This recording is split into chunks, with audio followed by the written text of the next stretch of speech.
Hello students, नमस्कार। मैं गौरव Chaudhary CC मंत्रा के इस यूट्यूब चैनल पर आप सभी विद्यार्थियों का हार्दिक स्वागत करता हूं। तो जैसा कि स्टूडेंट आप लोग जानते हैं, हम राजस्थान संस्कृति का जो टॉपिक पढ़ रहे हैं वो है राजस्थान की लोक देवियां। और 2 क्लासेस इसके ऊपर हो चुकी हैं। तो जिन भी स्टूडेंट्स ने पहले वो क्लास नहीं देखी है, उनका लिंक नीचे डिस्क्रिप्शन बॉक्स में दिया गया है, वो वहां से उन क्लासेस को देख सकते हैं।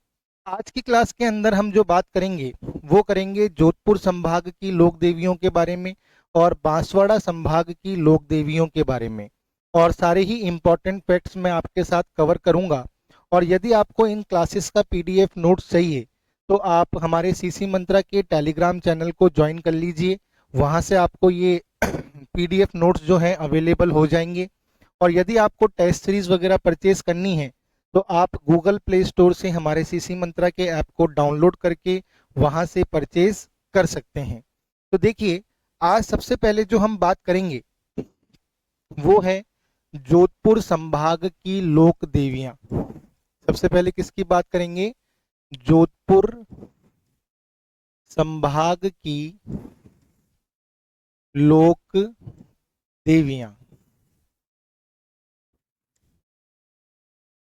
तो हम जानते हैं कि जोधपुर संभाग में कितने जिले आते हैं। जोधपुर संभाग के अंतर्गत आते हैं 6 जिले। तो यानी कि हमें 6 जिलों में कौन कौन सी लोक देवियों के मंदिर हैं और उनकी क्या खास बात है, ये हमको इस क्लास के अंदर पढ़ना है। तो सबसे पहले हमें ये पता होना चाहिए कि कौन कौन से जिले जो हैं वो जोधपुर संभाग के अंतर्गत आते हैं। तो यदि हम जिलों की बात करें तो सबसे पहले तो हम बात देखते हैं जोधपुर जिला। कौन सा? जोधपुर जिला। उसके बाद जोधपुर के बाद जोधपुर ग्रामीण। जोधपुर के बाद जोधपुर ग्रामीण। जोधपुर ग्रामीण के बाद फलौदी। फलौदी के बाद हम जैसलमेर।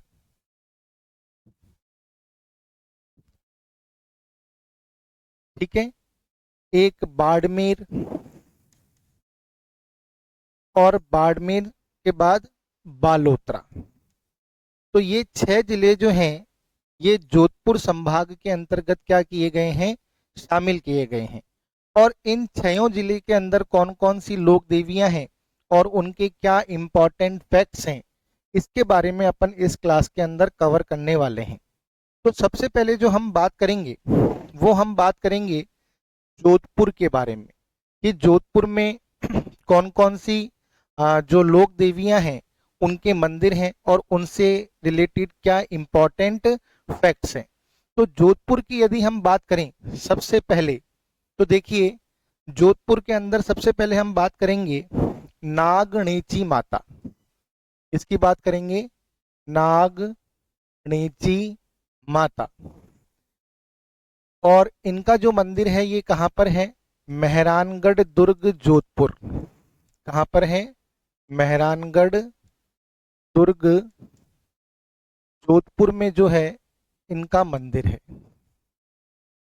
तो सबसे पहले मैं आपको ये बताना चाहूंगा कि नागणेची माता की जो मूर्ति है, नागणेची माता की जो मूर्ति है वो कन्नौज के सारस्वत ब्राह्मण जो लुम्ब ऋषि थे वो कन्नौज कर्नाटक से लेकर आए थे। और उन्होंने माता की मूर्ति को सबसे पहले बाड़मेर के नागाना गांव में क्या किया था? स्थापित किया था। तो एक इम्पॉर्टेंट फैक्ट जो है वो इनके बारे में ये हो गया कि माता की मूर्ति कौन लेकर आए थे? माता की मूर्ति लेकर आए थे लुम्ब ऋषि। कौन लेकर आए थे? लुम्ब ऋषि। कहां से? लुम्ब ऋषि कन्नौज कर्नाटक से लेकर आए थे। कन्नौज कर्नाटक से लेकर आए थे। और इन्होंने माता की मूर्ति को कहां पर स्थापित किया था? नागाना गांव बाड़मेर में लेकर आए थे। और बाड़मेर के बाड़मेर के नागाना गांव में बाड़मेर के नागाना गांव में स्थापित किया था। तो सबसे पहले तो हमें ये पता होना चाहिए, और ये इम्पोर्टेंट फैक्ट है, कि नागणेची माता की मूर्ति को कौन कहाँ से लेकर आए थे, और सबसे पहले नागणेची माता की मूर्ति को कहाँ पर स्थापित किया गया था। जैसे अपन लोगों ने बात करी थी शिला देवी की मूर्ति को जो मानसिंह प्रथम थे वो बंगाल के राजा केदार को पराजित करके लाए थे। तो उसी तरह नागणेची माता की जो मूर्ति है वो लुम्ब ऋषि, जो कि एक सारस्वत ब्राह्मण थे, कन्नौज कर्नाटक से लेकर आए थे। और इन्होंने माता की मूर्ति को जो है बाड़मेर के नागाना गांव में क्या किया था, स्थापित किया था। तो सबसे पहले अगर अपन देखें तो नागणेची माता का मंदिर कहाँ पर था, बाड़मेर के नागाना गांव में। कहाँ पर था, बाड़मेर के नागाना गांव में। और कौन लेकर आया था इनकी मूर्ति को, लुम्ब ऋषि लेकर आए थे। कौन लेकर आए थे, लुम्ब ऋषि। उसके बाद अगर अपन देखें तो यह मूर्ति लकड़ी की है। किसकी है, लकड़ी की, यानी कि लकड़ी से निर्मित मूर्ति है। ये एक बहुत ही इंपॉर्टेंट फैक्ट है कि इन माता की जो मूर्ति है वो किससे निर्मित है, लकड़ी से निर्मित है। और 18 भुजाओं वाली ये मूर्ति है। तो अपन को याद रखना है कि इनकी जो ये मूर्ति है ये लकड़ी से क्या है, निर्मित है। फिर जो इंपॉर्टेंट फैक्ट है वो क्या है, यह है जोधपुर के राठौड़ वंश की, यह जोधपुर के राठौड़ वंश की कुल देवी हैं। यह जोधपुर के राठौड़ वंश की क्या है, कुल देवी हैं। और अपन को एक बात और ध्यान रखनी है, यह लोक देवता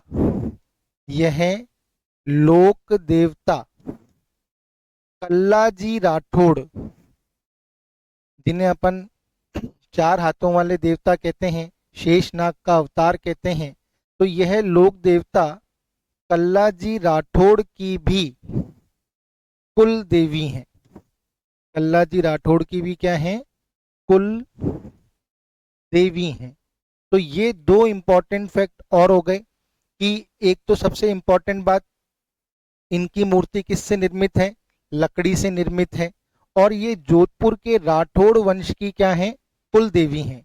और ये लोक देवता कल्लाजी राठौड़ की भी क्या है, कुल देवी हैं। अब और इंपॉर्टेंट फैक्ट क्या है, यदि और इंपॉर्टेंट फैक्ट देखें तो देखिए आगे, माता की मूर्ति को अपन ऐसे लिखते हैं, इसको राव जोधा ने माता की मूर्ति बाड़मेर के नागाना गांव से मंगवाकर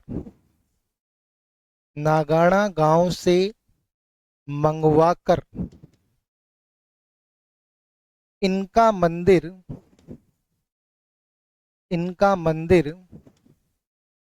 जोधपुर के मेहरानगढ़ दुर्ग में बनवाया। जोधपुर के मेहरानगढ़ दुर्ग में बनवाया। तो नागणेची माता जो है, इनका प्रथम धाम जो है वो तो नागाना गांव बाड़मेर है। और फिर बाड़मेर के नागाना गांव से मंगवाकर इनका मंदिर जोधपुर के मेहरानगढ़ दुर्ग में किसने बनवाया, तो ये अपन को ध्यान रखना है, राव जोधा ने। तो इनकी मूर्ति सर्वप्रथम जो है वो बाड़मेर के नागाना गांव में स्थापित की गई थी। और बाद में इनकी मूर्ति को वहां से मंगवाकर राव जोधा ने क्या किया, जोधपुर के मेहरानगढ़ दुर्ग में जो है इनका क्या किया, मंदिर बनवाया। अगर हम और खास बातों की बात करें तो इनका जो मंदिर है या इनका जो थान है वो नीम के वृक्ष के नीचे होता है। इनका थान नीम के वृक्ष के नीचे होता है। इनका थान नीम के वृक्ष के नीचे होता है। इनके पुजारी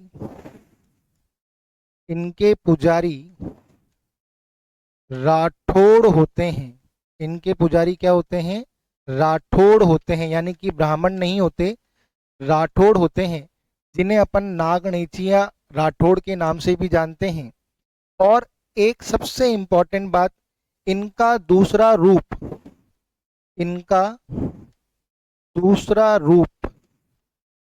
शयेन पक्षी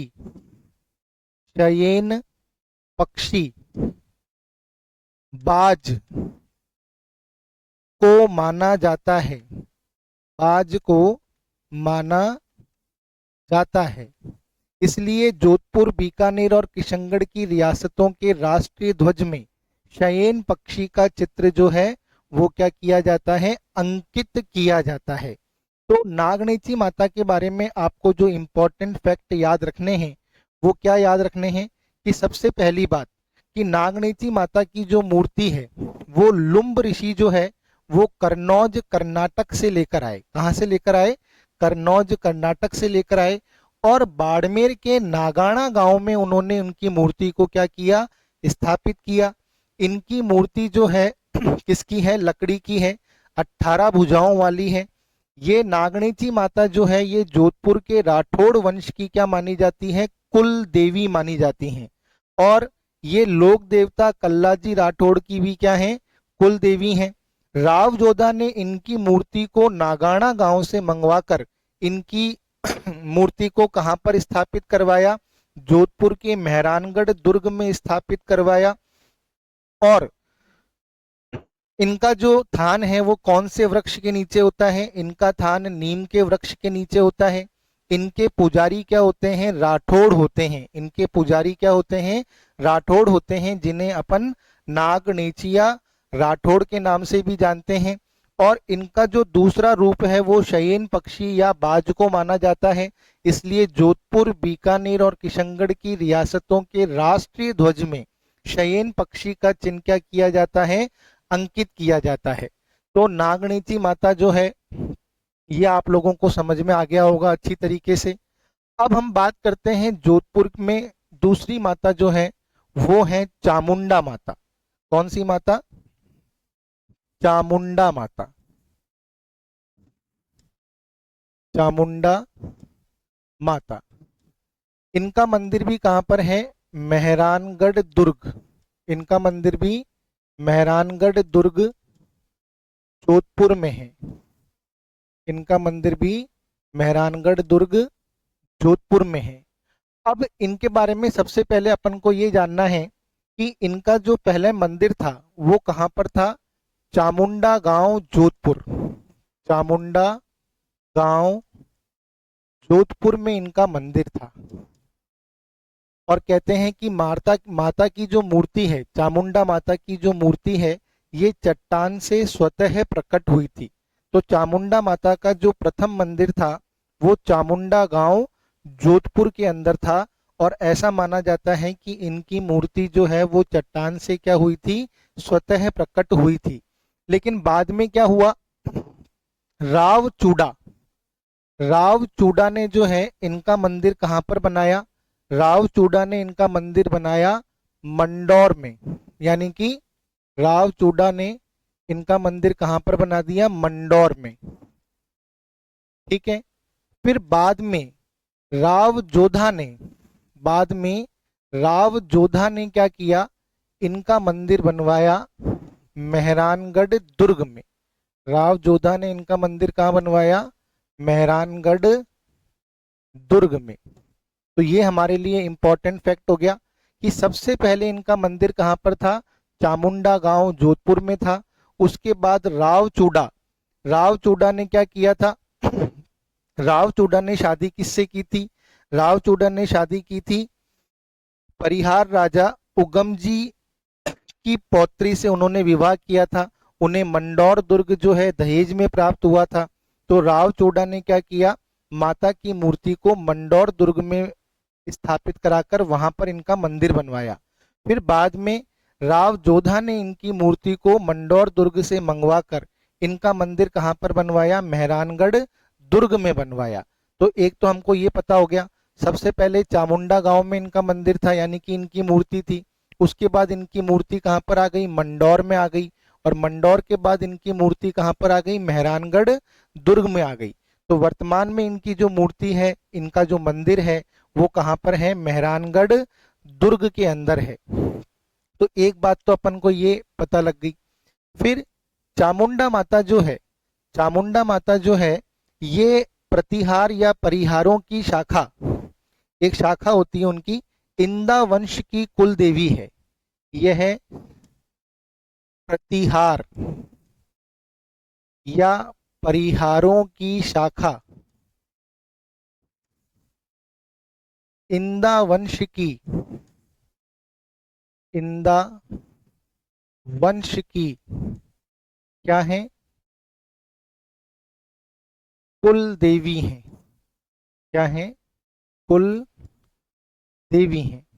तो ये अपन को ध्यान रखना है कि जो चामुंडा माता है, ये किसकी कुल देवी हैं, प्रतिहार या परिहारों की शाखा इंदा वंश की क्या है, कुल देवी हैं। कौन से वंश की कुल देवी हैं, इंदा वंश की क्या है, कुल देवी हैं। फिर ऐसा कहा जाता है कि 9 अगस्त 1857 को बिजली गिरने के कारण, बिजली गिरने के कारण इनका मंदिर, इनका मंदिर क्षतिग्रस्त हो गया। इनका मंदिर क्या हो गया, क्षतिग्रस्त हो गया। इनका मंदिर क्षतिग्रस्त हो गया। तब महाराजा तखत सिंह ने, किसने, महाराजा तखत सिंह ने इनके मंदिर का जीर्णोद्धार करवाया। महाराजा तखत सिंह ने इनके मंदिर का क्या करवाया, जीर्णोद्धार करवाया। तो हमसे अगर क्वेश्चन पूछा जाए कि चामुंडा माता के मंदिर का जीर्णोद्धार किसने करवाया, तो महाराजा तखत सिंह ने कराया, क्योंकि 57 में 1857 के समय जोधपुर के महाराजा कौन थे, तखत सिंह थे। तो तखत सिंह ने इनके मंदिर का क्या करवाया, जीर्णोद्धार करवाया। ये एक इंपॉर्टेंट फैक्ट हो गया। उसके बाद हमको ध्यान रखना है कि सितंबर 2008 में, सितंबर 2008 में थोड़ा सा ये क्वेश्चन आया भी है एक पेपर के अंदर, सितंबर 2008 में नवरात्रों के समय भगदड़ मचने के कारण, भगदड़ मचने के कारण 300 लोगों की मौत हो गई। 300 लोगों की मौत हो गई, जिसकी जांच करने के लिए, जिसकी जांच करने के लिए सरकार ने, जिसकी जांच करने के लिए सरकार ने जसराज, जसराज चौपड़ा समिति का, जसराज चौपड़ा समिति का गठन किया। जिसकी जांच करने के लिए सरकार ने कौन सी समिति का गठन किया, जसराज चौपड़ा समिति का क्या किया, गठन किया। तो ये बहुत ही इंपॉर्टेंट फैक्ट हो गए। अब देखिए आगे एक बार फटाफट से अपन देख लेते हैं कि चामुंडा माता, चामुंडा माता का जो मूल मंदिर था वो कहां पर था, चामुंडा माता का मूल मंदिर था चामुंडा गांव जोधपुर के अंदर। फिर वहां से इनकी मूर्ति मंडौर में कौन लेकर आया? राव चूड़ा लेकर आया। फिर मंडौर से इनकी मूर्ति को चामुंडा बुर्ज पर लाकर किसने स्थापित करवाया? राव जोधा ने। यानी कि नागणेची माता की मूर्ति और चामुंडा माता की मूर्ति, दोनों मूर्तियों को मेहरानगढ़ दुर्ग के अंदर किसने स्थापित करवाया था? राव जोधा ने स्थापित करवाया था। नागणेची माता का मंदिर मेहरानगढ़ दुर्ग में राव जोधा ने बनवाया, चामुंडा माता का मंदिर मेहरानगढ़ दुर्ग में राव जोधा ने बनवाया। और ये किसकी कुल देवी मानी जाती हैं? प्रतिहार परिहारों की शाखा इंदा वंश की क्या मानी जाती हैं? कुल देवी मानी जाती हैं। 9 अगस्त 1857 को क्या हुआ कि बिजली गिरने के कारण इनका मंदिर क्षतिग्रस्त हो गया, लेकिन मूर्ति क्षतिग्रस्त नहीं हुई थी, मंदिर क्षतिग्रस्त हुआ था। फिर महाराजा तखत सिंह ने क्या किया था? इस मंदिर का क्या करवाया था? जीर्णोद्धार करवाया था। और सितंबर 2008 में नवरात्रों के समय में यहाँ पर क्या हुआ? भगदड़ मच गई, जिसके कारण 300 लोगों की क्या हो गई? मौत हो गई। और इसकी जांच करने के लिए सरकार ने कौन सी समिति का गठन किया था? चोपड़ा समिति का क्या किया था? जसराज चोपड़ा समिति का क्या किया था? गठन किया था। तो ये प्रश्न जो है परीक्षा के अंदर पूछा जा चुका है आप लोगों से। तो नागणेची माता और चामुंडा माता के जो इंपॉर्टेंट फैक्ट्स है वो मैंने आपको बता दिए। अपन को मुख्य रूप से ध्यान रखना है कि नागणेची माता जो है वो राठौड़ वंश की क्या कहलाती हैं? कुल देवी कहलाती हैं। इनकी मूर्ति किसकी बनी हुई है? लकड़ी की बनी हुई है। लुम्ब ऋषि इनकी मूर्ति कन्नौज कर्नाटक से लेकर आए थे। उन्होंने बाड़मेर के नागाना गांव में इनका मंदिर बनवाया था। उसके बाद इनकी मूर्ति को मेहरानगढ़ दुर्ग में मंगवाकर राव जोधा ने इनका मंदिर बनवाया। ठीक है। और इनका जो थान है वो नीम के वृक्ष के नीचे होता है। इनके पुजारी राठौड़ होते हैं। इनका दूसरा रूप जो है वो शयन पक्षी या बाज को माना जाता है। इसलिए अपन कहते हैं कि जोधपुर, बीकानेर और किशनगढ़ की जो रियासतें हैं उनके राष्ट्रीय ध्वज के अंदर जो है शयन पक्षी का चिन्ह जो है वो अंकित है। तो नागणेची माता और चामुंडा माता, तो इन दो माताओं के जो मंदिर हैं ये कहाँ पर हैं? जोधपुर के अंदर हैं। कहाँ पर हैं? जोधपुर में। अब हम बात करेंगे जोधपुर ग्रामीण की। तो जोधपुर ग्रामीण के अंदर 3 माताओं के मंदिर आते हैं। कितनी माताओं के मंदिर आते हैं? 3 माताओं के जो मंदिर हैं वो जोधपुर ग्रामीण के अंतर्गत आते हैं। तो अगर हम जोधपुर ग्रामीण की बात करें तो देखिए, जोधपुर ग्रामीण में सबसे पहले अपन बात करेंगे आई माता। किसकी बात करेंगे? आई माता की बात करेंगे। तो जोधपुर ग्रामीण के अंदर 3 माताओं के मंदिर आते हैं जिन्हें अपन आई माता या आई जी माता कहते हैं। क्या कहते हैं? आई जी माता। इनका मंदिर कहाँ पर है? बिलाड़ा। कहाँ पर है? बिलाड़ा, जोधपुर ग्रामीण। बिलाड़ा, जोधपुर ग्रामीण। अगर हम इनकी बात करें कि भाई इनसे किस तरह के प्रश्न हमसे परीक्षा के अंदर पूछे जा सकते हैं, तो सबसे पहली बात, इनका मूल नाम क्या था? इनका मूल नाम था जीजीबाई। इनका मूल नाम क्या था? जीजीबाई। इनका मूल नाम जीजीबाई था। और ये अपने पिता के साथ जो है बिलाड़ा जोधपुर आई थी, क्योंकि मांडू का सुल्तान जो है वो इनसे विवाह करना चाहता था। तो ये वहां से कहां पर आ गई? बिलाड़ा के अंदर आ गई। और यहाँ पर इन्होंने क्या किया? यहाँ पर यह बिलाड़ा में यह रामदेव जी की शिष्या बन गई। बिलाड़ा में यह रामदेव जी की शिष्या बन गई। और इनका नाम क्या पड़ गया? इनका नाम पड़ गया आई जी माता। इनका नाम क्या पड़ गया? आई जी माता। तो सबसे पहले इंपॉर्टेंट फैक्ट हमारे लिए क्या है कि जो आई माता है या आई जी माता है, इनका जो मूल नाम है वो क्या है? जीजी बाई है। और ये अपने पिता के साथ जो है बिलाड़ा जोधपुर आ गई थी। ठीक है ना। और यहाँ पर आकर ये किसकी शिष्या बन गई? रामदेव जी की शिष्या बन गई। और इनका नाम क्या पड़ गया? इनका नाम पड़ गया आई माता या आई जी माता। इन्होंने नीम के वृक्ष के नीचे, इन्होंने नीम के वृक्ष के नीचे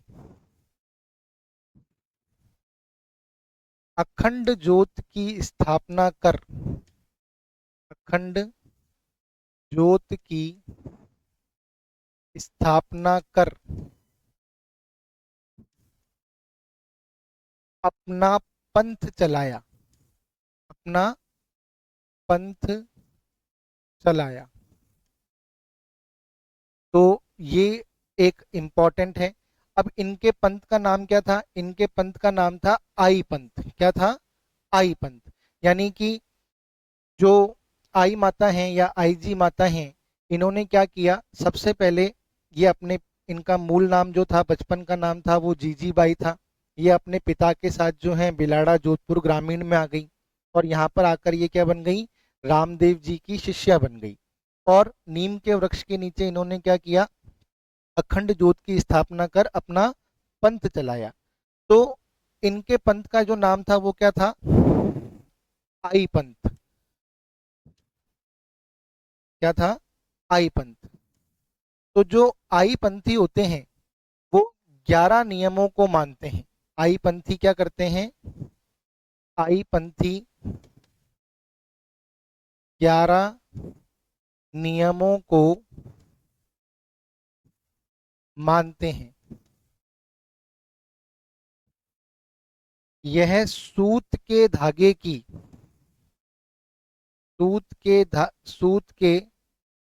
की 11 गांठों वाली माला पुरुष अपने हाथों में व महिलाएं अपने गले में पहनती हैं। तो यहां तक आपको समझ में आया होगा आई माता के बारे में। अब इनका सबसे इंपॉर्टेंट फैक्ट जो है वो मैं आपको बताऊंगा, लेकिन एक बार आप वापस सुन लीजिए। सबसे पहली बात, इनका मूल नाम क्या था? जीजी बाई था। और ये अपने पिता के साथ कहां पर आ गई थी? बिलाड़ा। यहाँ पर आकर ये किसकी शिष्या बन गई? रामदेव जी की शिष्या बन गई। तो हमसे एग्जाम में क्वेश्चन पूछा जा सकता है कौन सी लोक देवी रामदेव जी की शिष्या थी? तो हमारा आंसर होगा आई जी माता। या फिर हमसे पूछा जा सकता है कि आई जी माता का मूल नाम क्या था? तो इनका मूल नाम था जीजी बाई। फिर इन्होंने नीम के वृक्ष के नीचे अखंड ज्योति की स्थापना कर कौन सा पंथ चलाया? आई पंथ। तो जो आई पंथी लोग होते हैं वो कितने नियमों की पालना करते हैं? 11 नियमों की पालना करते हैं। कितने नियमों की पालना करते हैं? 11 नियमों की पालना करते हैं। और सूत के धागे की जो 11 गांठों वाली माला है, तो जो पुरुष हैं वो किस में पहनते हैं? पुरुष अपने हाथों में पहनते हैं। और महिलाएं किस में पहनती हैं? गले में पहनती हैं। किसमें पहनती हैं? गले में पहनती हैं। यह सिरवी जाति की कुल देवी हैं। सबसे इंपॉर्टेंट प्रश्न यह है कि यह सिरवी जाति के लोगों की क्या है? कुल देवी हैं। तो चौथा पॉइंट जो है वो सबसे इंपॉर्टेंट है। यह सिरवी जाति की कुल देवी हैं। यह सिरवी जाति की कुल देवी हैं। तो आई माता कौन सी जाति की कुल देवी हैं? सिरवी जाति की क्या है? कुल देवी हैं। फिर जो नेक्स्ट है वो और भी इंपॉर्टेंट है। सिरवी जाति के लोग, सिरवी जाति के लोग इनके मंदिर को, इनके मंदिर को दरगाह, इनके मंदिर को दरगाह व समाधि स्थल को, व समाधि स्थल को बडेर कहते हैं। समाधि स्थल को क्या कहते हैं? बडेर कहते हैं।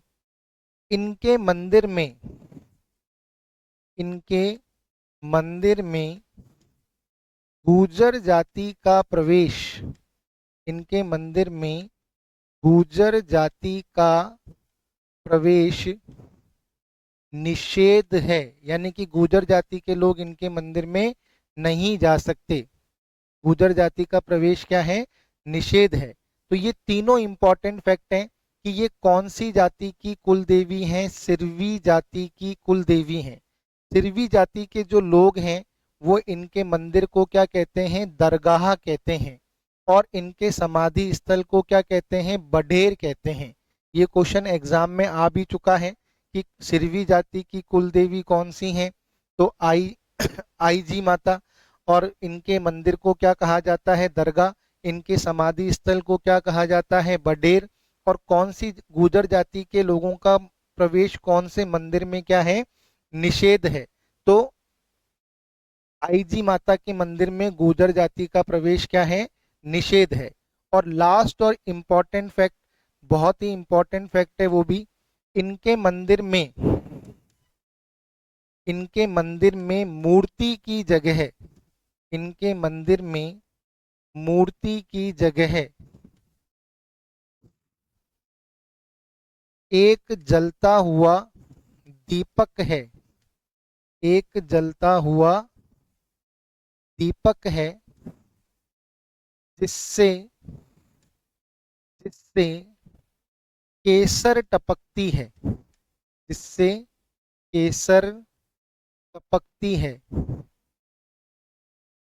जिसका उपयोग इलाज के लिए किया जाता है। जिसका उपयोग इलाज के लिए किया जाता है। इसका उपयोग इलाज के लिए किया जाता है। बहुत ही इम्पोर्टेंट फैक्ट हो गया। मैंने आपको 7 फैक्ट जो हैं वो आई माता के बारे में लिखवाए हैं। सबसे इम्पोर्टेंट फैक्ट तो यही होता है कि भाई हमसे अधिकतर जो परीक्षा में प्रश्न आते हैं लोक देवियों से, उसमें मैच द फॉलोइंग में सबसे अधिकतर प्रश्न जो पूछा जाता है कि कौन सी माता का मंदिर कहाँ पर है। तो आई माता का मंदिर कहाँ पर है? बिलाड़ा जोधपुर ग्रामीण में है। पहले ये जोधपुर में आता था, लेकिन अब जोधपुर ग्रामीण में आता है। इनका मूल नाम क्या है? इनका मूल नाम जीजीबाई। ये अपने पिता के साथ बिलाड़ा आई थी। यह रामदेव जी की शिष्या बन गई और इनका नाम पड़ गया आई माता। इन्होंने नीम के वृक्ष के नीचे क्या करा? अखंड जोध की स्थापना करी और अपना पंथ चलाया। और इनका पंथ क्या कहलाता है? आई पंथ। आई पंथी लोग जो हैं कितने नियमों की पालना करते हैं? 11 नियमों की पालना करते हैं। और सूत के धागे की 11 गांठों वाली जो माला है वो पुरुष जो हैं अपने हाथ में पहनते हैं, जो महिलाएं हैं गले में पहनती हैं।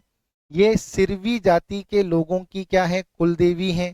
सिरवी जाति के लोग इनके मंदिर को दरगाह बोलते हैं, समाधि स्थल को बढेर बोलते हैं।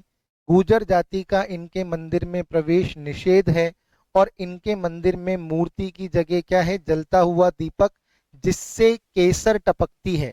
और इसका प्रयोग किसके लिए किया जाता है? इलाज के लिए किया जाता है। तो ये इंपॉर्टेंट फैक्ट जो है मैंने आपको लिखवा दिए। नागणेची माता और चामुंडा माता के बारे में भी जो इंपॉर्टेंट फैक्ट थे मैंने बता दिए। नागणेची माता का ध्यान रखना है कि वो जो है जोधपुर के राठौड़ वंश की कुल देवी हैं। लकड़ी की उनकी मूर्ति है। पहले उनका मंदिर जो था वो बाड़मेर के नागाना गांव में था। फिर वहां पर उनकी मूर्ति को लुम्ब ऋषि लेकर आए थे। फिर उनकी मूर्ति को वहां से राव जोधा ने मेहरानगढ़ दुर्ग में स्थापित कराकर वहां पर उनकी मूर्ति बनवाई। और नागणेची माता का जो दूसरा रूप है वो शयन पक्षी बाज है।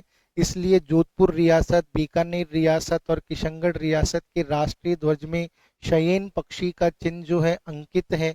तो इस तरह के प्रश्न जो हैं हमसे परीक्षा के अंदर पूछे जा सकते हैं। ठीक है ना। और चामुंडा माता की मूर्ति पहले चामुंडा गांव में थी, फिर वहां से वो मंडौर के दुर्ग में आई, फिर वहां से मेहरानगढ़ दुर्ग में आई। मेहरानगढ़ दुर्ग में कौन लेकर आया? राव जोधा। इंदा वंश की कुल देवी हैं। 9 अगस्त 1857 को बिजली गिरने के कारण उनका मंदिर क्षतिग्रस्त हो गया था। तखत सिंह ने मंदिर का जीर्णोद्धार करवाया। सितंबर 2008 के अंदर नवरात्रों में भगदड़ मचने के कारण 300 लोगों की मृत्यु हो गई, जिसकी जांच के लिए सरकार ने क्या किया, जसराज चोपड़ा समिति का क्या किया, गठन किया। ठीक है, तो यहाँ पर हमने जोधपुर के अंदर दो लोक देवियां, एक तो नागणीची माता, एक चामुंडा माता। फिर जोधपुर ग्रामीण में अपन ने आईजी माता। अब जोधपुर ग्रामीण में दो लोक देवियों का मंदिर और है, और एक है सच्चिया माता। कौन है, सच्चिया माता। तो ये अपन को ध्यान रखना है। देखिए, सच्चिया माता, दूसरी लोक देवी सच्चिया माता। तो सच्चिया माता का मंदिर कहाँ पर है, ओसिया जोधपुर। कहाँ पर है, ओसिया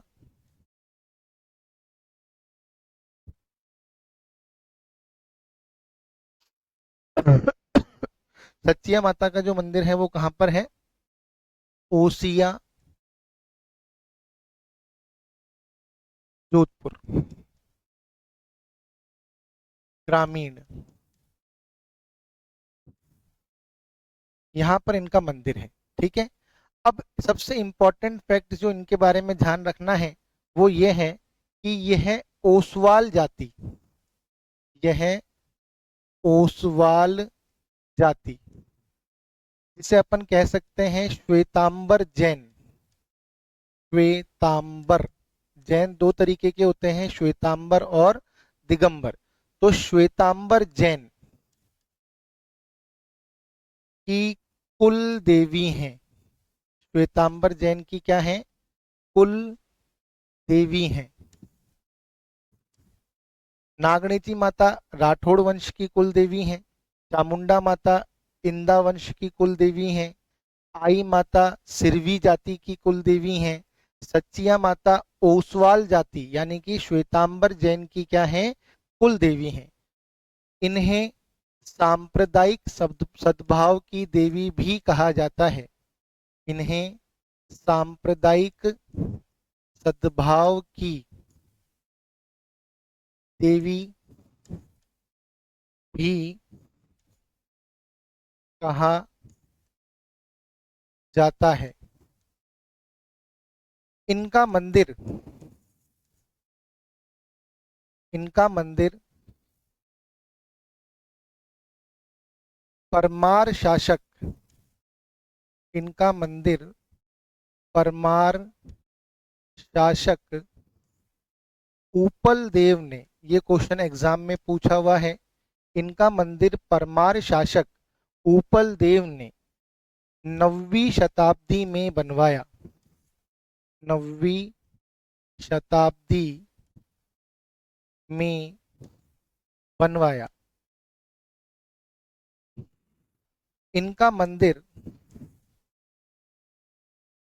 मारू गुजर शैली में, मारू गुजर शैली में बना हुआ है। इनका मंदिर मारू गुजर शैली में बना हुआ है। देखो बच्चों, बिल्कुल भी शॉर्टकट का रास्ता नहीं अपनाना। यदि गवर्नमेंट जॉब में सिलेक्शन चाहिए तो डिटेल से हर एक बात को पढ़ना ही पड़ेगा। और जीवन में पढ़ाई एक बार सिलेक्शन के लिए ऐसी करो कि आपका सिलेक्शन हो ही जाए। शॉर्टकट तरीका नहीं अपनाओ, डिटेल से हर चीज को पढ़ो। मैं आपको बाद में जब इसके क्वेश्चंस करवाऊंगा तो आपको बहुत फायदा होगा अगर आपने हर चीज को पहले डिटेल से पढ़ रखा है। एक बार मेहनत तो लगती है बच्चों, लेकिन उसका रिजल्ट बहुत अच्छा आता है। तो हर एक चीज मैं आपको बहुत डिटेल से हर चीज भी नहीं लिखवा रहा, मैं सिर्फ इम्पोर्टेंट इम्पोर्टेंट फैक्ट लिखवा रहा हूं जहां से क्वेश्चन बन सकते हैं। तो इनका मंदिर जो है कौन सी शैली में बना हुआ है, मारू गुजर शैली में बना हुआ है। और एक क्वेश्चन इनका बड़ा ही इंटरेस्टिंग आया हुआ है एक एग्जाम में। इनकी प्रतिमा, इनकी प्रतिमा कसौरी पत्थर में, ये एक विशेष प्रकार का पत्थर होता है और यही क्वेश्चन एग्जाम में पूछा हुआ है। इनकी प्रतिमा कसौरी पत्थर में महिषासुर मर्दनी की है। तो किस पत्थर में है इनकी मूर्ति? महिषासुर मर्दनी के रूप में है, ऐसे अपन लिख सकते हैं। तो देखिए यहां से जो क्वेश्चन हमारे से एग्जाम में पूछे जा सकते हैं, पहला क्वेश्चन तो यही पूछा जा सकता है, ओसवाल जाति की कुल देवी कौन सी है? तो ओसवाल जाति की कुल देवी कौन है? सच्चिया माता है। कौन है? सच्चिया माता। सांप्रदायिक सद्भाव की लोक देवी किसे कहा जाता है? तो क्वेश्चन हमारा आएगा आंसर सच्चिया माता। जैसे कि सांप्रदायिक सद्भाव का मेला किसका होता है? तो रामदेव जी का होता है। तो उसी तरह क्वेश्चन बन सकता है कि सांप्रदायिक सद्भाव की देवी किसे कहा जाता है? तो सच्चिया माता को सांप्रदायिक सद्भाव की देवी भी कहा जाता है। ये भी एक इम्पॉर्टेंट फैक्ट है। इनका जो मंदिर है वो किसने बनवाया? परमार शासक ऊपल देव ने बनवाया। किसने बनवाया? परमार शासक ऊपल देव ने बनवाया। इनका मंदिर किस शैली में बना हुआ है? मारू गुजर शैली के अंदर बना हुआ है इनका मंदिर।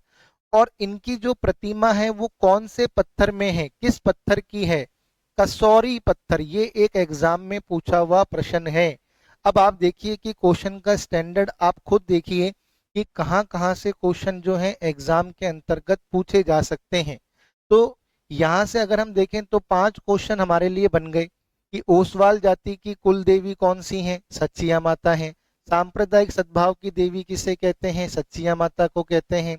सच्चिया माता का मंदिर किसने बनवाया? ऊपल देव ने बनवाया। किस शैली के अंदर बना हुआ है? मारू गुजर शैली में। और सच्चिया माता की जो मूर्ति है वो कौन से पत्थर की है? कसौरी पत्थर। कौन से पत्थर की है? कसौरी पत्थर। तो और सच्चिया माता का मंदिर तो आपको ध्यान रखना है ओसिया जोधपुर ग्रामीण। ये तो हर देवी के बारे में पता ही होना चाहिए कि कौन सी देवी का मंदिर जो है वो कहाँ पर है। तो इस तरह के प्रश्न आपसे परीक्षा के अंदर पूछे जा सकते हैं। एक मंदिर जोधपुर ग्रामीण में और है, उसको भी अपन यहीं पर ही पढ़ लेते हैं क्योंकि उसके बारे में सिर्फ अपन को नाम पढ़ना है। पीपला माता। पीपला माता, इनका मंदिर भी कहाँ पर है? ओसिया जोधपुर ग्रामीण में है। कहाँ पर है? ओसिया जोधपुर ग्रामीण। तो बस यहाँ पर आप यही याद कर लीजिए कि पीपला माता का मंदिर कहाँ पर है? ओसिया जोधपुर ग्रामीण के अंदर है। तो यहाँ पर हमारे जोधपुर और जोधपुर ग्रामीण, इन दोनों के जो लोक देवियों के मंदिर हैं वो अपन ने पढ़ लिए। 2 लोक देवियों के मंदिर जोधपुर में हैं, एक तो नागणेची माता और एक चामुंडा माता। और दोनों का ही मंदिर कहाँ पर है? मेहरानगढ़ दुर्ग जोधपुर के अंदर है। उसके बाद यदि हम बात करें कि जोधपुर ग्रामीण में, तो एक तो आईजी माता। आईजी माता का मंदिर बिलाड़ा जोधपुर जोधपुर ग्रामीण में है। सच्चिया माता का मंदिर ओसिया जोधपुर ग्रामीण में है। पीपला माता का मंदिर ओसिया जोधपुर ग्रामीण में है। अब हम यहाँ से चलते हैं फलौदी। कहाँ पर चलते हैं? फलौदी में। तो देखिए फलौदी, फलौदी में हम केवल एक ही माता का मंदिर पढ़ेंगे, तो और वो कौन है? लटियाल माता। तो फलौदी के अंदर किसका मंदिर है? फलौदी के अंदर है लटियाल माता का मंदिर। किसका मंदिर है? लटियाल माता का मंदिर है। तो देखिए, तो फलौदी में एक ही माता का मंदिर, लटियाल माता। अब फलौदी एक जिला बन गया है, ठीक है ना। तो पहले तो फलौदी जोधपुर पढ़ते थे, अब लटियाल माता का मंदिर कहाँ पर है? फलौदी। इनमें केवल अपन को 2 बातें याद रखनी है। पहली बात, यह कल्ला ब्राह्मणों की कुल देवी है। कल्ला ब्राह्मणों की कुल देवी है। और दूसरी बात अपन को ये याद रखनी है, इन्हें खेजड़ बेरी, इन्हें खेजड़ बेरी राय भवानी भी कहते हैं। इन्हें खेजड़ बेरी राय भवानी भी कहते हैं। तो ये 2 प्रश्न अपन को इनके बारे में ध्यान रखने हैं। तो लटियाल माता का ध्यान रखें। लटियाल माता जो है वो किसकी कुल देवी हैं? कल्ला ब्राह्मणों की कुल देवी हैं। एक बार फटाफट से वापस दोहरा लो। नागणेची माता जोधपुर के राठौड़ों की कुल देवी है। चामुंडा माता इंदा वंश की कुल देवी है। आई माता सिरवी जाति की कुल देवी है। और आई माता के बाद अपन ने आई माता के बाद अपन ने पढ़ा था सच्चिया माता। सच्चिया माता किसकी कुल देवी हैं? ओसवाल जाति की कुल देवी हैं। तो ये फटाफट से ऐसे टिप्स पर याद करने हैं। और लटियाल माता कल्ला ब्राह्मणों की कुल देवी हैं। किसकी? और इन्हें खेजड़ बेरी राय भवानी भी कहते हैं, क्योंकि इनके मंदिर के आगे खेजड़ी का क्या है? वृक्ष है। तो इन्हें खेजड़ बेरी राय भवानी भी कहा जाता है। तो फटाफट से ध्यान रखो, अगर आपसे पूछे नागणेची माता, तो नागणेची माता किसकी कुल देवी हैं? फटाफट से आप अपने मन में सोचो। जोधपुर के राठौड़ वंश की कुल देवी हैं। चामुंडा माता किसकी कुल देवी हैं? इंदा वंश की कुल देवी हैं। फिर उसके बाद आई माता किसकी कुल देवी हैं? आई माता सिरवी जाति की कुल देवी हैं। उसके बाद सच्चिया माता, सच्चिया माता किसकी कुल देवी हैं? ओसवाल जाति की कुल देवी हैं। पीपला माता के बारे में अपन ने कुछ भी नहीं पढ़ा, है ना, पीपला माता। उसके बाद अपन ने पढ़ा लटियाल माता। तो लटियाल माता किसकी कुल देवी हैं? लटियाल माता कल्ला ब्राह्मणों की कुल देवी हैं। किसकी कुल देवी हैं? कल्ला ब्राह्मणों की। ये दोनों का मंदिर कहाँ पर है? इन दोनों का मंदिर है मेहरानगढ़ दुर्ग जोधपुर में। आई माता का मंदिर कहाँ पर है? बिलाड़ा जोधपुर में। सच्चिया माता का मंदिर ओसिया जोधपुर में सॉरी, हाँ, बिलाड़ा जोधपुर में। सच्चिया माता का मंदिर कहाँ पर है? ओसिया जोधपुर में। पीपला माता का मंदिर ओसिया जोधपुर में। और लटियाल माता का मंदिर कहाँ पर है? फलौदी में। कहाँ पर है? फलौदी में। तो देखिए फटाफट से आपको ये चीजें क्लियर हो गई होगी। ये तो कहाँ पर है? जोधपुर। कहाँ पर है? जोधपुर। ये तीन मंदिर कहाँ पर हैं? जोधपुर ग्रामीण। कहाँ पर है? जोधपुर ग्रामीण। और ये कहाँ पर है? फलौदी। कहाँ पर है? फलौदी। तो ये इंपॉर्टेंट फैक्ट। और किस कुल की देवी हैं? ये राठौड़, ये इंदा वंश, ये सिरवी, ये ओसवाल जाति, और ये कल्ला ब्राह्मणों की क्या है? कुल देवी हैं। तो फटाफट से इस तरीके से बीच बीच में रिवीजन का होना भी बहुत जरूरी है, ताकि आपको हाथों हाथ याद होता रहे। और मेरा उद्देश्य यही है कि मैं आपको डिटेल में पढ़ाने के साथ साथ क्या है, याद भी कराता चलूं। बहुत ही इम्पोर्टेंट फैक्ट हैं। तो हमने फलौदी तक की देवियां पढ़ ली। अब हम बात करेंगे बाड़मेर के बारे में। इसके बारे में? बाड़मेर, क्योंकि ये भी जोधपुर संभाग में ही आता है। तो बाड़मेर, बाड़मेर में भी हम एक ही लोक देवी के बारे में पढ़ेंगे। और बाड़मेर के अंदर जो लोक देवी हैं वो हैं वीरात्रा माता या वांकल माता। वीरात्रा माता या वांकल माता। वीरात्रा या वांकल माता। वीरात्रा माता या वांकल माता, ये एक ही लोक देवी। और इनका मंदिर कहाँ पर है? चौहटन बाड़मेर में है। कहाँ पर है? चौहटन बाड़मेर। सुइयों का मेला भी यहीं पर ही लगता है, चौहटन बाड़मेर। तो बाड़मेर में भी अपन एक ही लोक देवी का अध्ययन करेंगे। अब इन्हें वीरात्रा या वांकल माता क्यों कहते हैं? जैसे चोरों और लुटेरों ने जो नकटी माता है उनको नाक के पास से खंडित कर दिया, तो तब से वो नकटी माता कहलाने लगी। जोधपुर ग्रामीण के अंदर अपन ने पढ़ा था उनका मंदिर है। वो चोर लुटेरे की गतिविधियों से गांव वालों को क्या करती थी? सचेत करती थी। तो उसी तरह वीरात्रा या वांकल माता को अपन वांकल माता क्यों कहते हैं? इनकी गर्दन टेढ़ी होने के कारण, इनकी गर्दन टेढ़ी होने के कारण इन्हें इन्हें वांकल माता कहा जाता है। इन्हें वांकल माता कहा जाता है। तो गर्दन टेढ़ी होने के कारण इन्हें क्या कहा जाता है? वांकल माता कहा जाता है। और एक इंपॉर्टेंट क्वेश्चन, यह भोपों की यह भोपों की कुल देवी हैं। किसकी कुल देवी हैं? भोपों की कुल देवी हैं। और इनका मेला जो है प्रति वर्ष में 3 बार भरता है। प्रति वर्ष कितनी बार भरता है? 3 बार भरता है। ये भी एक इम्पॉर्टेंट फैक्ट है। चैत्र, भादवा और माघ। चैत्र, भादवा और माघ। और कब? शुक्ल पक्ष की, शुक्ल पक्ष की चतुर्दशी, शुक्ल पक्ष की चतुर्दशी पर। तो हर, यानी कि चैत्र माह की शुक्ल पक्ष की चतुर्दशी, भादवा माह की शुक्ल पक्ष की चतुर्दशी और माघ माह की शुक्ल पक्ष की चतुर्दशी। तो ये बहुत ही इंपॉर्टेंट बात हो गई। तो इसके अंदर 3 प्रश्न क्या क्या बन सकते हैं कि किन माता की गर्दन टेढ़ी है? तो गर्दन टेढ़ी किसकी है? वांकल माता।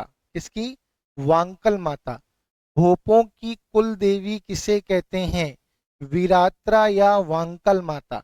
वीरात्रा या वांकल माता। किस माता का मेला वर्ष में 3 बार भरता है? किस माता का मेला वर्ष में 3 बार भरता है? वैसे तो हर माता का जो मेला है वो वर्ष में 2 बार भरता है, दोनों पक्ष के नवरात्रों में, चैत्र और आश्विन। तो इनका मेला कितनी बार भरता है? 3 बार भरता है। तो चैत्र, भादवा और माघ और शुक्ल पक्ष की चतुर्दशी पर इनका मेला भरता है। चौहटन बाड़मेर में इनका क्या है? मंदिर है। चौहटन बाड़मेर में इनका क्या है? मंदिर है। तो भोपों की कुल देवी हो गई। भोपों की कुल देवी कौन? वीरात्रा या वांकल माता। वीरात्रा या वांकल माता। राठौड़ों की कुल देवी नागणेची माता। राठौड़ों की कुल देवी नागणेची माता। इंदा वंश की कुल देवी चामुंडा माता। सिरवियों की कुल देवी आई माता। सिरवियों की कुल देवी कौन है? आई माता। और ओसवाल जाति की कुल देवी कौन है? सच्चिया माता। कल्ला ब्राह्मणों की कुल देवी कौन है? लटियाल माता। और भोपों की कुल देवी कौन है? विरात्रा या वांकल माता। अब अब हम बात करते हैं बालोत्रा की। किसकी बात करते हैं? बालोत्रा की। तो बालोत्रा के अंदर हम 2 लोक देवियों का अध्ययन करेंगे, एक तो रानी भटियाणी माता और एक लवणीय माता। तो बालोत्रा में चलते हैं। देखिए बालोत्रा, तो बालोत्रा के अंदर हम 2 लोक देवियों की बात करेंगे। पहली रानी भटियाणी माता। इनका मंदिर कहाँ पर है? जसोल। जसोल बालोत्रा। अब बालोत्रा एक नया जिला बन गया है।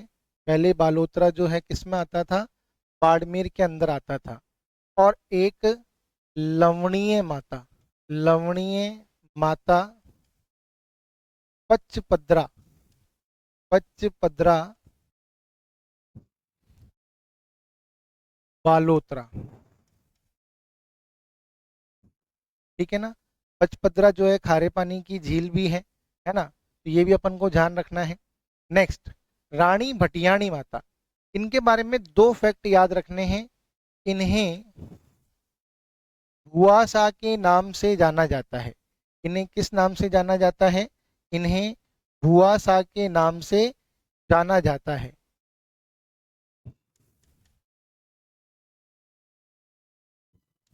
इन्हें भुआसा के नाम से जाना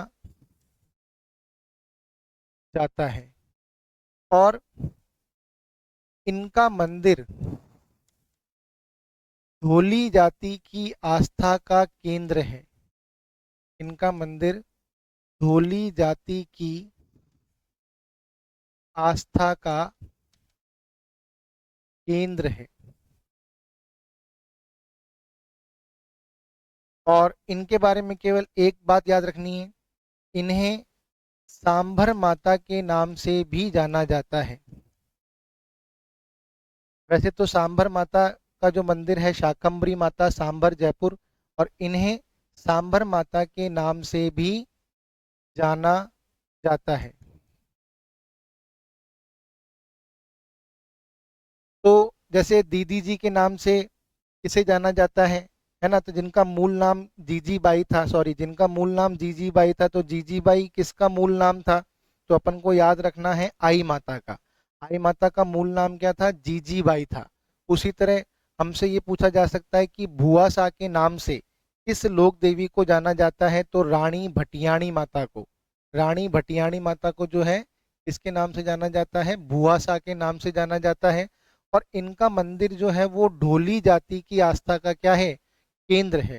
तो ढोली जाति की आस्था का केंद्र किस देवी का मंदिर है, तो रानी भटियाणी माता। और इनका मंदिर कहाँ पर है, जसोल बालोतरा। इनका मंदिर कहाँ पर है, जसोल बालोतरा। लवणीय माता जो है इनका मंदिर है पचपदरा बालोतरा। और इन्हें सांभर माता के नाम से भी जाना जाता है। किस माता के नाम से, सांभर माता के नाम से जाना जाता है। तो बालोतरा के अंदर दो लोक देवियां थी, अपन ने इनका अध्ययन कर लिया। अब लास्ट जिला जो आता है मारवाड़ संभाग के अंदर या जोधपुर संभाग के अंदर, वो आता है जैसलमेर। कौन सा आता है, जैसलमेर। अब देखिए जैसलमेर के अंदर सबसे पहले जो हम बात करेंगे, तो जैसलमेर,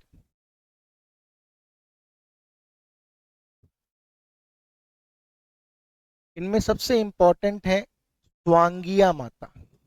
कौन सी माता, स्वांगिया, या जिसे अपन कहते हैं आवड़ माता।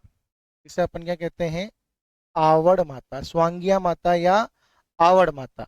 इनका जो मंदिर है वो कहाँ पर है, जैसलमेर में है। कहाँ पर है, जैसलमेर में। अब इनके बारे में अपन को मुख्य रूप से चार बातें जो हैं वो याद रखनी है।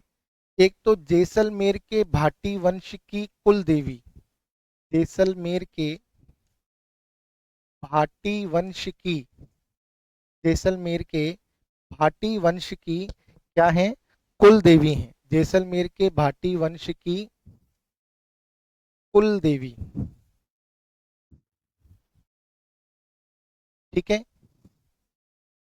शकुन चिड़ी या शकुन चिड़िया, शकुन चिड़िया, ये प्रश्न एग्जाम के अंदर पूछा हुआ है, ध्यान रखिएगा। शकुन चिड़िया, सुगन चिड़िया या पालम चिड़िया, सुगन चिड़िया, पालम चिड़िया।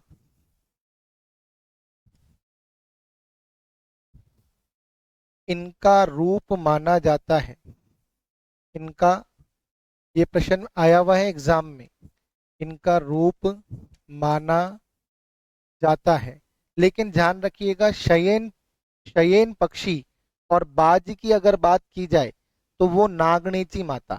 और शकुन चिड़िया, सुगन चिड़िया या पालम चिड़िया की बात की जाए, स्वांगिया माता। और स्वांग का अर्थ होता है मुड़ा हुआ भाला। स्वांग का अर्थ होता है मुड़ा हुआ भाला। तो ये तीन बातें जो हैं अपन को स्वांगिया माता के बारे में ध्यान रखनी है। पहली बात क्या, कि भाई जैसलमेर के भाटी वंश की कुल देवी, जैसलमेर के भाटी वंश की क्या है, कुल देवी। तो जैसलमेर के भाटी वंश की कुल देवी किसे कहा जाता है, जैसलमेर के भाटी वंश की कुल देवी कहा जाता है स्वांगिया माता को। इसको कहा जाता है स्वांगिया माता को। शकुन चिड़िया, सुगन चिड़िया, पालम चिड़िया इनका रूप माना जाती है। स्वांग का अर्थ होता है मुड़ा हुआ भाला। और एक बात इनके बारे में और नोट कर लो, इनको उत्तर की ढाल भी कहा जाता है। इनको उत्तर की ढाल भी कहा जाता है। इनको उत्तर की ढाल भी कहा जाता है। बहुत ही इंपॉर्टेंट फैक्ट हो गया। तो उत्तर की ढाल किस लोक देवी को कहा जाता है, स्वांगिया माता को। उत्तर की ढाल किसे कहा जाता है, स्वांगिया माता को उत्तर की ढाल भी कहा जाता है। स्वांग का अर्थ होता है मुड़ा हुआ भाला। शकुन चिड़िया, सुगन चिड़िया, पालम चिड़िया किसका रूप मानी जाती हैं? स्वांगिया माता। जैसलमेर के भाटी वंश की कुल देवी कौन है? तो स्वांगिया माता। अब उसके बाद देखिए नेक्स्ट, तेमड़े राय, तेमड़े राय माता, तेमड़े राय माता, तेमड़ा गांव, तेमड़ा गांव जैसलमेर। अब इनके बारे में एक फैक्ट तो आपको बहुत ही इंपॉर्टेंट है जो ध्यान रखना है, ये जैसलमेर के भाटी वंश की ईष्ट देवी हैं। यह जैसलमेर के भाटी वंश की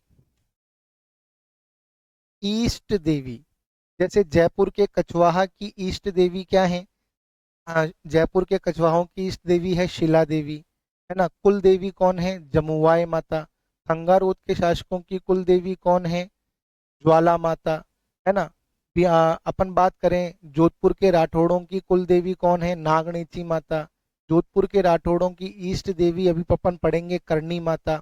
उसी तरह जैसलमेर के भाटी वंश की कुल देवी स्वांगिया माता। जैसलमेर के भाटी वंश की ईष्ट देवी तेमड़े राय माता, है ना। तो इन्हें तेमड़े राय भवानी भी कहा जाता है।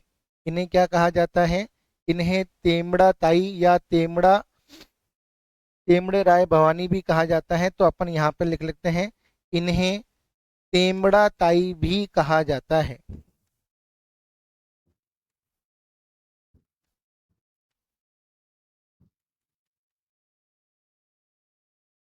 तो इनके अंदर मुख्य रूप से जो है एक फैक्ट अपन को ध्यान रखना है, जैसलमेर के भाटी वंश की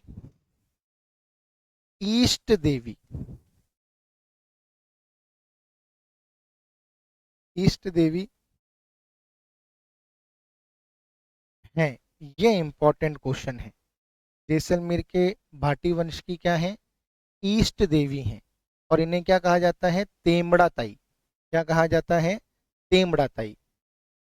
तो ये क्वेश्चन इंपॉर्टेंट है। जैसलमेर के अंदर एक तो स्वांगिया माता का क्वेश्चन हो गया, जैसलमेर के भाटी वंश की कुल देवी, और शकुन चिड़िया, सुगन चिड़िया, पालम चिड़िया इसका रूप है स्वांगिया माता का, है ना। स्वांग का अर्थ क्या होता है? मुड़ा हुआ भाला। इन्हें उत्तर की ढाल भी कहते हैं। उसी तरह तेमड़े राय माता, ये जैसलमेर के भाटी वंश की क्या है? ईष्ट देवी। क्या है? जैसलमेर के भाटी वंश की क्या है? ईष्ट देवी। अब देखिए नेक्स्ट, तनोट माता, वेरी वेरी इंपॉर्टेंट, कई बार एग्जाम के अंदर क्वेश्चन आया है।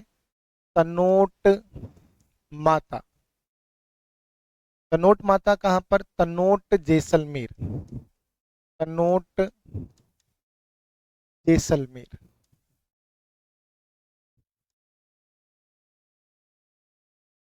इनका सबसे इंपॉर्टेंट क्वेश्चन,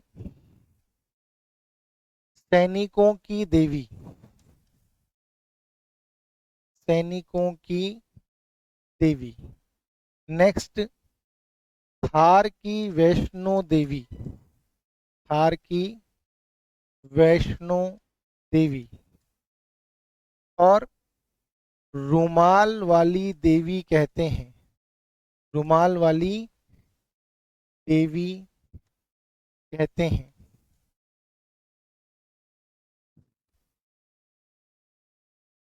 इनका मंदिर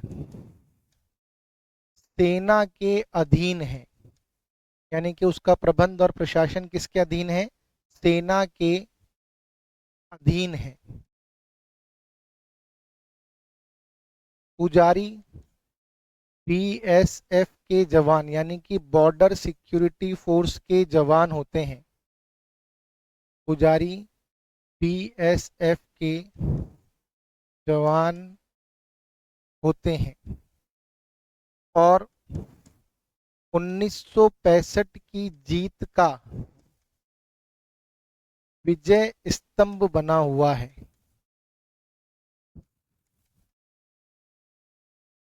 और इनके कहते हैं कि भाई 1971 के युद्ध में पाकिस्तान की सेना ने इनके मंदिर पर बम बरसाए, लेकिन एक भी बम जो है वो फटा नहीं। आज भी उन बारूद के गोलों को इनके मंदिर के परिसर के अंदर देखा जा सकता है। और सबसे इम्पोर्टेंट क्वेश्चन यही बनता है कि सैनिकों की देवी या थार की वैष्णो देवी, राजस्थान की वैष्णो देवी अर्बुदा माता अपन ने कल पढ़ा था, है ना। तो सैनिकों की देवी, थार की वैष्णो देवी, रुमाल वाली देवी इन्हें कहा जाता है। इनका मंदिर किसके अधीन है? इनका मंदिर है सेना के अधीन, यानी कि उसका प्रबंध और प्रशासन मिलिट्री के द्वारा किया जाता है। बीएसएफ के जो जवान हैं, यानी कि बॉर्डर सिक्योरिटी फोर्स के जो जवान हैं, वो इस मंदिर के पुजारी होते हैं। और इनके मंदिर के सामने 1965 की जीत का क्या बना हुआ है? विजय स्तंभ बना हुआ है। 1965 की जीत का क्या बना हुआ है? विजय स्तंभ बना हुआ है। तो ये बहुत ही इम्पोर्टेंट प्रश्न है और कई बार इनका प्रश्न जो है वो परीक्षा के अंतर्गत आया है। अब नेक्स्ट देखिए, आशापुरा माता, पोकरण जैसलमेर। आशापुरा माता, पोकरण जैसलमेर।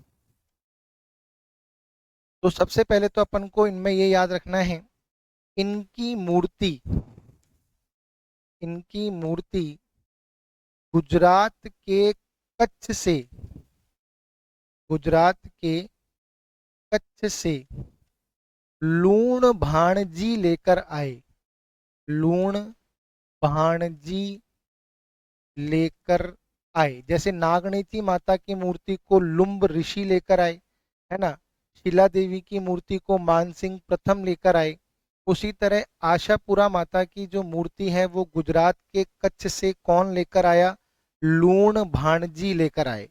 अब लूण भाणजी जो थे ये बिस्सा जाति के थे, तो ये बिस्सा जाति की कुल देवी कहलाती हैं। इसकी, यह बिस्सा जाति की, बिस्सा जाति की कुल देवी कहलाती हैं।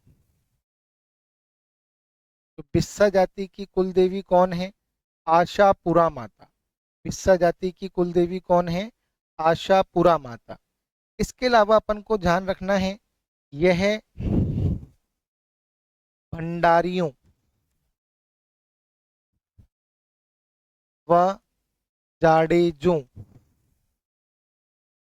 की भी कुल देवी हैं। यह नाडोल के चौहानों की भी, सांबर के चौहानों की कुल देवी शाकंभरी माता, नाडोल के चौहानों की कुल देवी आशापुरा माता, ये नाडोल के चौहानों की भी कुल देवी हैं। आशापाल वृक्ष में, अशोक का जो पेड़ होता है, आशापाल वृक्ष में इनका वास माना जाता है। इसलिए जो नाडोल के चौहान है वो ना तो इस पेड़ को काटते हैं और ना ही जलाते हैं। और बिस्सा जाति के लोग जो हैं वो अपने हाथों में मेहंदी नहीं लगाते। इनकी जो वधुएं हैं वो मंदिर के अंदर घूंघट काट के जाती हैं। तो ये थोड़े से अलग फैक्ट हैं। लेकिन अगर अपन लोक देवी की चर्चा करें तो अपन को ध्यान रखना है, तो चाहो तो लिख भी लो कि इस देवी के उपासक हाथों में मेहंदी नहीं लगाते। इस देवी के उपासक हाथों में मेहंदी नहीं लगाते। इस देवी के जो उपासक होते हैं वो मेहंदी नहीं लगाते हैं हाथों के अंदर। तो ये भी एक अच्छा और इंटरेस्टिंग पॉइंट है। तो एक बार आप देख लीजिए फटाफट से कि आशापुरा माता जो है पोखरण जैसलमेर में, यानी कि जहाँ पर परमाणु परीक्षण किया गया था वहाँ पर इनका मंदिर है। तनौट माता का जो मंदिर है वो तनौट जैसलमेर में है ना। तो इनकी जो मूर्ति है वो गुजरात के कच्छ से कौन लेकर आए थे? लूण भाणजी। बिस्सा जाति की कुल देवी कहलाती हैं। किसकी कुल देवी कहलाती हैं? बिस्सा जाति की। और इसके अलावा भंडारियों की, जाडेजों की, नाडोल के चौहानों की भी कुल देवी कहलाती हैं। आशापाल वृक्ष में इनका क्या माना जाता है? वास माना जाता है। और इस देवी के उपासक हाथों में मेहंदी नहीं लगाते, हाथों में मेहंदी नहीं लगाते। तो अब जो अन्य देवियां हैं जैसलमेर की, उनका केवल और केवल अपन को क्या रखना, लिखना है, नाम लिखना है। तो एक तो है देगराय माता, एक हिंगलाज माता, एक है घटियाल माता। तो लिखें, एक तो है, तो यहां तक अपने कितने हो गए थे? 4। अब देखें, देगराय माता,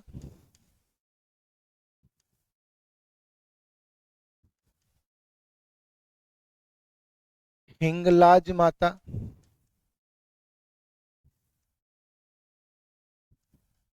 इनका मंदिर कहाँ कहाँ है ये भी मैं आपको अभी लिखवा देता हूँ। हिंगलाज माता, घटियाल माता, घटियाली माता और खोडियार माता। घटियाली माता और खोडियार माता। अब देगराय माता की यदि अपन बात करें तो रासला गांव, कहाँ पर? रासला गांव, रासला गांव, जैसलमेर। सिर्फ नाम और जगह उतार लीजिए, रासला गांव, जैसलमेर।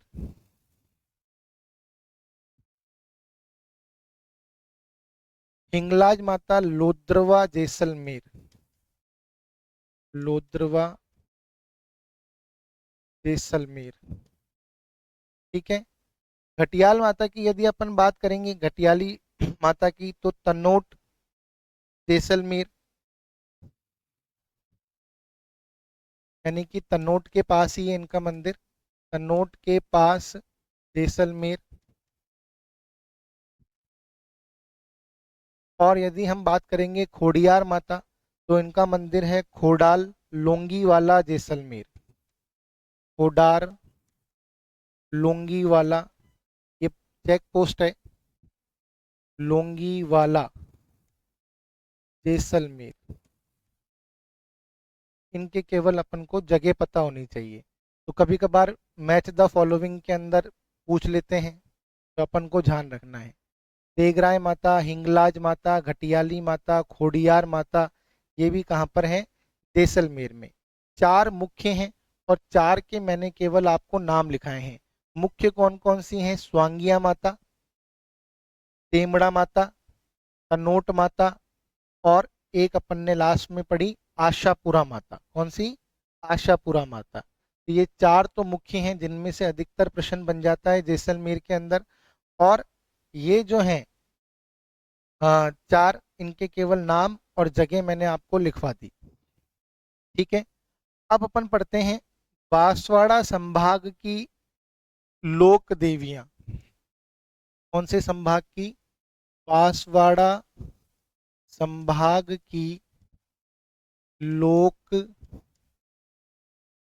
देवियां। देखिए, बांसवाड़ा संभाग के अंदर केवल 3 जिले आते हैं। कितने जिले आते हैं? केवल 3 जिले जो हैं वो बांसवाड़ा संभाग के अंतर्गत आते हैं। तो एक तो आता है आपका प्रतापगढ़। कौन सा? प्रतापगढ़। एक आता है बांसवाड़ा। एक कौन सा आता है? बांसवाड़ा। और एक आता है डूंगरपुर। एक कौन सा आता है? डूंगरपुर। तो ये 3 जिले जो हैं ये बांसवाड़ा संभाग के अंतर्गत आते हैं। अब बांसवाड़ा में सबसे इंपॉर्टेंट, तो पहले अपन बात करेंगे बांसवाड़ा की। ठीक है ना? अच्छा, छोटा सा ही संभाग है, ज्यादा बड़ा नहीं है, केवल छोटा सा ही संभाग है। तो सबसे पहले अपन बात कर लेते हैं प्रतापगढ़ की। प्रतापगढ़ के अंदर एक ही माता है, दिवाक माता। कौन सी? दिवाक माता, दिवाक माता। और इनका मंदिर कहाँ पर है? जोलर प्रतापगढ़। ये केवल इसी स्लाइड पे कंप्लीट हो जाएगा, छोटा सा ही संभाग है, ज़्यादा बड़ा संभाग नहीं है ना। और माताएं भी ज़्यादा मंदिर नहीं है यहाँ पर, हर डिस्ट्रिक्ट में एक एक दो दो मंदिर ही है। तो दिवाक माता कहाँ पर है? जोलर प्रतापगढ़। सबसे इम्पोर्टेंट और खास बात क्या है, यहाँ पर लोग अपने रिश्तेदारों को जेल से छुड़ाने के लिए, जेल से छुड़ाने के लिए हथकड़ियां और बेड़ियां चढ़ाते हैं। हथकड़ियां और बेड़ियां चढ़ाते हैं। तो ये कौन सी माता है? दिवाक माता। दिवाक माता का मंदिर कहाँ पर है? जोलर प्रतापगढ़ में है। और यहाँ पर लोग अपने रिश्तेदारों को छुड़वाने के लिए हथकड़ियां और बेड़ियां चढ़ाते हैं। तो बहुत ही इंटरेस्टिंग फैक्ट है ये कि किस माता के मंदिर में हथकड़ियां और बेड़ियां चढ़ाई जाती हैं। तो दिवाक माता, जोलर प्रतापगढ़। ठीक है, यहाँ तक तो आपको समझ में आ गया होगा। तो प्रतापगढ़ में अपन केवल एक ही लोक देवी का अध्ययन कर रहे हैं, दिवाक माता। अब देखिए बांसवाड़ा, बहुत बार क्वेश्चन आया है। त्रिपुरा सुंदरी, वसुंधरा राजे जी चुनाव से पहले यहीं पर ही पूजा करने के लिए जाती हैं। त्रिपुरा सुंदरी, तलवाड़ा, बांसवाड़ा। त्रिपुरा सुंदरी का मंदिर कहाँ पर है? तलवाड़ा, बांसवाड़ा। तलवाड़ा, बांसवाड़ा। अब इनके बारे में जो इम्पोर्टेंट फैक्ट अपन को याद रखने हैं, है ना। तो तलवाड़ा के अंदर भी एक गांव है, यहाँ पर थोड़ा सा ध्यान रखना, कभी कभी गांव का नाम भी पूछ लेते हैं। उमराई गांव। कौन सा गांव? उमराई गांव, तलवाड़ा, बांसवाड़ा। तो अब इनका पहला फैक्ट क्या है? इन्हें तुरताई माता, इन्हें तुरताई माता, इन्हें तुरताई माता या त्रिपुरा महालक्ष्मी, त्रिपुरा महालक्ष्मी भी कहा जाता है। तो पहला इंपॉर्टेंट फैक्ट, और ये एग्जाम में पूछा हुआ है, कभी कभी त्रिपुरा की जगह तुरताई माता लिखकर दे देते हैं। क्या लिखकर दे देते हैं? तुरताई माता। तो तुरताई माता या त्रिपुरा महालक्ष्मी भी इन्हें कहा जाता है ना। और पांचाल जाति की कुल देवी हैं। किसकी कुल देवी हैं? पांचाल जाति की, पांचाल जाति की कुल देवी हैं। पांचाल जाति की कुल देवी हैं। और लास्ट फैक्ट, इनके मंदिर में कनिष्क के समय का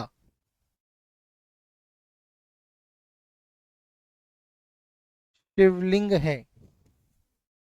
कनिष्क के समय का क्या है? शिवलिंग है। तो ये अपन को ध्यान रखना है कि एक तो अपन ने पढ़ा दिवाक माता। दिवाक माता का जो मंदिर है वो कहाँ पर है? दिवाक माता का मंदिर है जोलर प्रतापगढ़ में। और यहाँ पर लोग अपने रिश्तेदारों को जेल से छुड़ाने के लिए क्या करते हैं? हथकड़ियां और बेड़ियां चढ़ाते हैं। हथकड़ियां और बेड़ियां चढ़ाते हैं। त्रिपुरा सुंदरी का मंदिर उमराई गांव, तलवाड़ा, बांसवाड़ा। तुरताई माता और त्रिपुरा महालक्ष्मी भी इन्हें कहा जाता है। पांचाल जाति की कुल देवी हैं। और इनके मंदिर के पीछे क्या है? कनिष्क के समय का क्या है? शिवलिंग है। कनिष्क के समय का क्या है? शिवलिंग है उत्तरी भाग में। और काले रंग की मूर्ति है 18 भुजाओं वाली। किसके, कौन से रंग की है? काले रंग की मूर्ति। यहाँ पर मैं साइड में लिख देता हूँ, काले रंग की मूर्ति है। अब देखिए डूंगरपुर। डूंगरपुर के अंदर अपन केवल मंदिरों के नाम लिखेंगे। दो ही माता यहाँ पर हैं। एक तो है छींच माता, सॉरी छींच माता का मंदिर भी बांसवाड़ा में ही है। तो एक तो त्रिपुरा सुंदरी हो गई और एक छींच माता। छींच माता। छींच माता का मंदिर भी कहाँ पर है? बांसवाड़ा। सिर्फ माता का नाम और जिला लिखेंगे तो छींच माता का मंदिर भी कहाँ पर है? बांसवाड़ा। और एक यहाँ पे लिखेंगे आसपुरी माता। आसपुरी माता, आसपुर, डूंगरपुर में इनका मंदिर है, आसपुरी माता। इनका भी केवल नाम और जगह का नाम लिखेंगे। तो कुल 4 लोक देवियां जो हैं ये बांसवाड़ा संभाग के अंदर हैं। एक तो है दिवाक माता। कौन सी? दिवाक माता जोलर प्रतापगढ़ के अंदर है। हथकड़ियां और बेड़ियां चढ़ाई जाती हैं अपने परिजनों को छुड़ाने के लिए इन माता के मंदिर में। त्रिपुरा सुंदरी, मैंने बता ही दिया, वसुंधरा राजे जी जो हैं चुनाव से पहले यहीं पर पूजा आराधना के लिए जाती हैं। और उमराई गांव में तलवाड़ा बांसवाड़ा में इनका मंदिर है। इन्हें तुरताई माता, त्रिपुरा महालक्ष्मी के नाम से जाना जाता है। पांचाल जाति की कुल देवी हैं। और इनके मंदिर के उत्तरी भाग में क्या है? कनिष्क के समय का शिवलिंग है। छींच माता का जो मंदिर है ये भी बांसवाड़ा में है। और डूंगरपुर की बात करें तो आसपुरी माता का मंदिर आसपुर डूंगरपुर में है। तो इस क्लास के अंदर हमने जोधपुर संभाग और बांसवाड़ा संभाग की कुल देवियों का अध्ययन जो है वो कर लिया है। और यदि बच्चों आपको मेरी क्लास पसंद आ रही है तो प्लीज़ मेरे चैनल को लाइक करिए, शेयर करिए, सब्सक्राइब करिए और कमेंट करके मुझे ज़रूर बताइए कि आपको ये क्लासेस कैसी लग रही हैं। मैं आपको हर चीज़ को डिटेल से पढ़ाने की कोशिश कर रहा हूँ और आपको ये भी बताता जा रहा हूँ कि किस तरह के प्रश्न जो है परीक्षा में पूछे जा सकते हैं। और डिटेल से इसलिए पढ़ा रहा हूँ ताकि आजकल आपको पता है कि पेपर का जो स्टैंडर्ड है वो धीरे धीरे क्या है? टफ होता जा रहा है। तो कुछ भी आपसे पूछा जा सकता है। आजकल डायरेक्ट क्वेश्चन एग्जाम में नहीं बनते हैं। तो हमको बहुत ही डिटेल्ड स्टडी करने की क्या है? ज़रूरत है। और जब ये चैप्टर कंप्लीट हो जाएगा तो मैं आप लोगों को इसके ऑब्जेक्टिव क्वेश्चंस भी कराऊंगा। लेकिन पहले एक बार आप डिटेल में इस चैप्टर को पढ़िए। 2-3 बार 4 बार जब आप पढ़ेंगे तो आपको ये अच्छी तरीके से क्या हो जाएगा? याद हो जाएगा। और अब हम मिलेंगे नेक्स्ट क्लास में। Thank you very much.